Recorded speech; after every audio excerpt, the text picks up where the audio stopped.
So in terms of, so let's talk about like masturbation. So you, what about techniques specifically? Like since we're both men, like how can we improve? Okay, first thing you should do, this goes out to all people with penises, that actually you should masturbate with a lubricant. Huh? Yes. Like all the time? All the time. So that it doesn't desensitize. So that it, yeah, precisely, so smart. Wait, but I'm cut, so do I need to put more?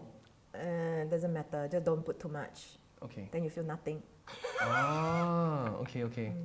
I mean, because essentially what happens is maybe when you were young, you were just kind of like figuring your body out, and so you were gentle. But over time, hey, it works. I do it this way, and then I can ejaculate. So you maybe you want to do it faster. You don't want to like get tired. So maybe you start to do it harder and harder and harder, and without realizing it, actually over time your penis does get desensitized.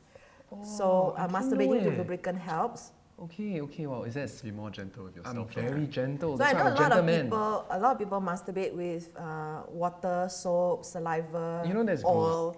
And then there's, I recommend using silicone lubricant because it feels most like vaginal secretion if they want to have sex with someone who has a vagina. But even not, it's still recommended because you don't want to put so much pressure on actually a very delicate part of your body. Silicone, so is KY... So first thing I say, use silicone. No, KY sucks. Okay, KY is terrible. It's one of the terrible water-based lubricants because there's so many brands, so many types. But unfortunately, in our hospitals, that's the only thing they give. And that's the only lubricant they know. Yeah, and even then, KY is actually not an organic product. So, you know, doctors are giving this, and people with vaginas are putting it into their body, and yet they didn't consider the consequences of the chemicals and the ingredients of the products that we're using and how this is affecting our fertility. So even the shampoo you use, the makeup that you use, can go into your body and affect your body. So for example, menthol products, should guys use less? Because, you know, menthol kills. Even perfume, I don't know what menthol you're talking about. I mean, like I know the myth. Yeah, I don't know whether it's myth or Mentos, true. Mentos, it decreases your sperm count and all that. But anyway, so I want to talk about more about masturbation. Oh yeah, so there's this big thing. I'm eating this so that I don't lose my hair. Men are actually eating this product that losing hair. Yeah, so that they can have hair. Yes. They're eating like Propecia. Yes. I know. I know all about hair because I'm a hair loss expert. No, I'm going for my hair transplant surgery tomorrow. So this product actually causes loss in sex drive. Yes, impotency. It does. That's why I told you not to take it. And men are just taking it. So what's going to happen is they like, oh yeah, so one of us like, but I've been taking it for 1 year. I don't think this is the reason why I have less sex drive. They're so wrong. I'm like, oh my god, like what are you doing to yourself? Exactly, just to trade your sex drive for hair. And the loss is not necessarily, oh, I stop and then it will come back. Permanent, right? Like what are we doing? What are we doing to our bodies? Yeah. So what else, apart from lubricant, what else can men do to masturbate better? When you're in pain, stop. When I'm in pain. But I'm never in pain. No, but when you're in pain, as in like just for instance, so if you do it 7 times a day or 10 times, you don't have to ask me how many times you need to do in order to have pain. Just listen to your body. But what is an average, like, healthy Everyone's different. Some people have a higher sex drive and some people have a lower sex drive. Some people feel that once a week is good, and some people think or once a month is what their body feels like. So be it. So it depends on the body, exactly. So we shouldn't feel awkward. I have clients who have penises who have never masturbated in their life. Sorry, how old are they? It doesn't matter how old. They just never masturbated. Because they've never felt the urge. Wow, but they have sex, or no? That's why they're coming to see me. How about for ladies though? You have this thing called the yoni eggs. Yeah. Yeah. Jade eggs, yoni eggs. You have to put it in. Yeah.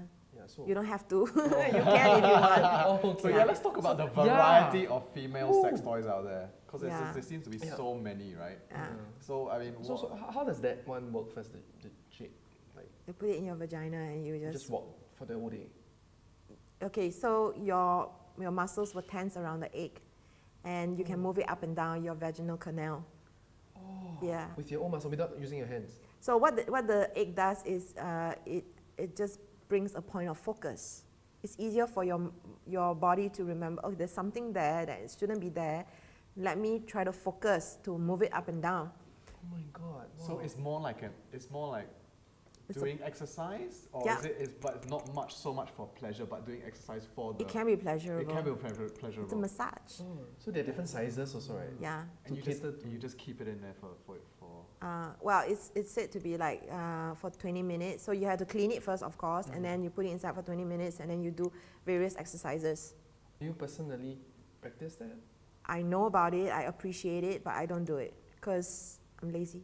Oh. I just love how honest you are. So what other sex toys are out there that maybe you could recommend female viewers? Okay, a lot of people who are unfamiliar with sex toys, they get really turned off by how they assume they will be forced to get a giant phallic looking vibrator, which is very strong, so big, like Rabbit, which is like one of the very strong vibrators. But if we are not exposed to it, to sex toys or to sex, our bodies are actually very sensitive. So you should start with something that is small and not scary, and something that looks pretty, or the material also is very important. There are lots of toys that are very cheap, like $20 bullet, made of plastic. And I used to recommend that to my clients, and then I knew how bad plastic is to your body. Because with the body heat in your vagina, the plastic actually starts to erode, and your body actually absorbs all these things into your bloodstream, so it's not good. So it's important to use a medical grade silicone sex toy. Right. And so they are generally more expensive. And there are those super advanced sex toys where there's like Bluetooth, you can have remote control. Like and kind of like you download an app to go with your toy. What this does is just makes something that's, very simple, more complicated, so they can charge you more. Or you can remotely control your partner. If you press yes and it goes out.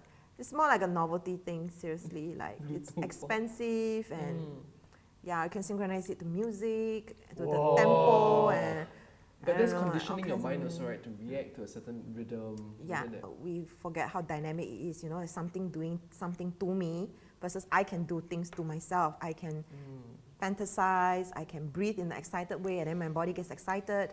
Like we become quite reliant on toys. And it's not that I'm against them. I think, and I hear this quite a lot from people with low sex drive. Oh, what do you think you should do about your low sex drive? I think I need to try harder. I think I need a vibrator. So it's like outsourcing the problem, or almost like, I'm tired, I'm going to push myself harder. I need to try harder. As opposed to, I need to listen to my body, and I need some downtime, I need some me time. I need to be gentler with myself. So I think toys is not going to replace the human, and should not replace our intuition and listening to our bodies. Going back to the masturbation, right? Do you recommend that the masturbation coaching? For people that have erectile dysfunction, do you recommend that they masturbate to anything in particular? Usually I teach mindful masturbation. Yes. Yeah. So mindful meaning be in present, right? There's all this mindfulness. So why, not put mindfulness and sex together? That's the most fun thing you can do. So instead of focusing on your erection and ejaculation, focus on how you're feeling in your body. So instead of outside, porn does this to me, I feel this, sex toy does this to me. Again, everything is outside. Focus on your internal sensation. So with the genital massage, for instance, you're focusing on, what do I actually feel in my body when I'm touching myself in this way? Do I like this? Do I not like this? If I do it slower, what do I feel? If I do it faster, what do I feel? If I do it harder, does it make a difference? So you really start to know every single part of your body. I sometimes use it like a car engine. If you knew every single part of the car and you knew every single part really well, you would not be afraid of driving. You would know. You'll be so confident to go anywhere with this car. So we don't spend time with our bodies and explore our bodies. Then we have problems, and then it's like, okay, doctor, this, fix me. but we actually haven't really spent quality time with ourselves without distractions. So like porn does this to me, I need porn, you know. Great, but do you know anything else?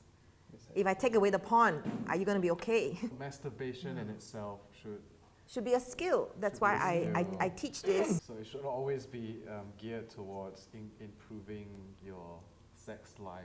It does improve, yeah. but I think it's very much about loving yourself also, being present, and being so aware of your sexuality that it becomes your power, your superpower.